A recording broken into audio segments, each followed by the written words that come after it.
In Tiruvarur, the Chola kingdom, there was a pious Bhakta by the name Dandi Adigal.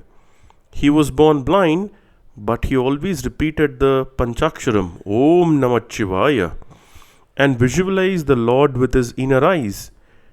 He would go to the temple daily, do circumambulation, and worship the Lord.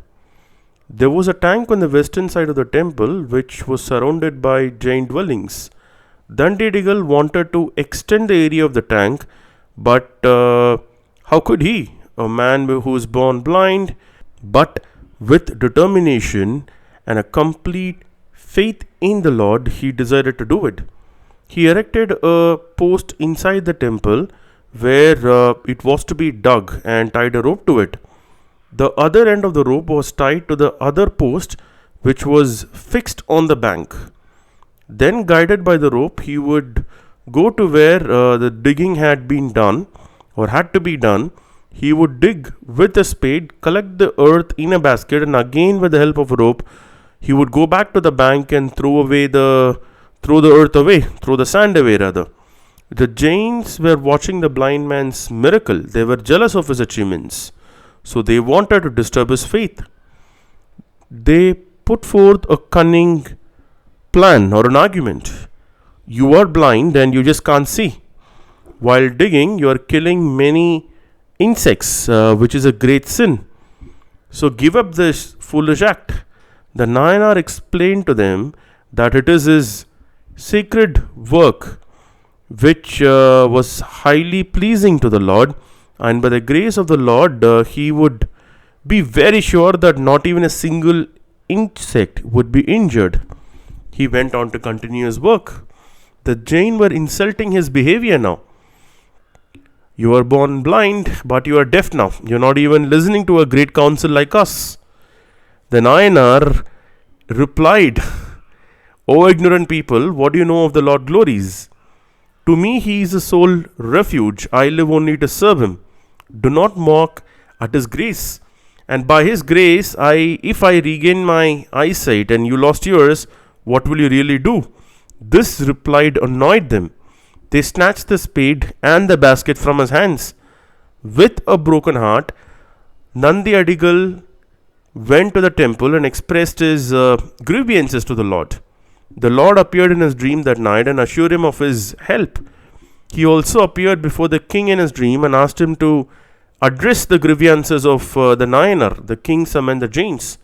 Dandi Adigal was also there. The king addressed Dandi, O devotee, with God's grace, you could get your eyesight back and the Jains would lose theirs. Just prove this. Dandi Adigal said, Lord Shiva is my true God. He is a real God to me. I am only a slave.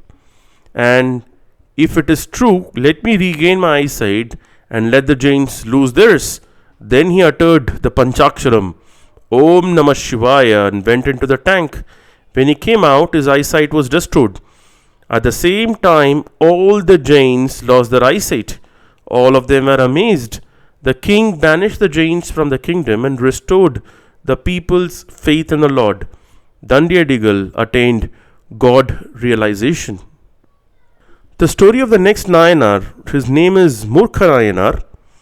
The saint was a Velala by caste and he belonged to Thiruverkat in Tondai Nadu. He was a great devotee of Lord Shiva and was doing Maheshwara Puja by regularly feeding his bhaktas at any cost. He had spent all his wealth in just feeding the people or the bhaktas. He resorted to a very strange way of doing it. He used to gamble and use the money for feeding Shiva bhaktas.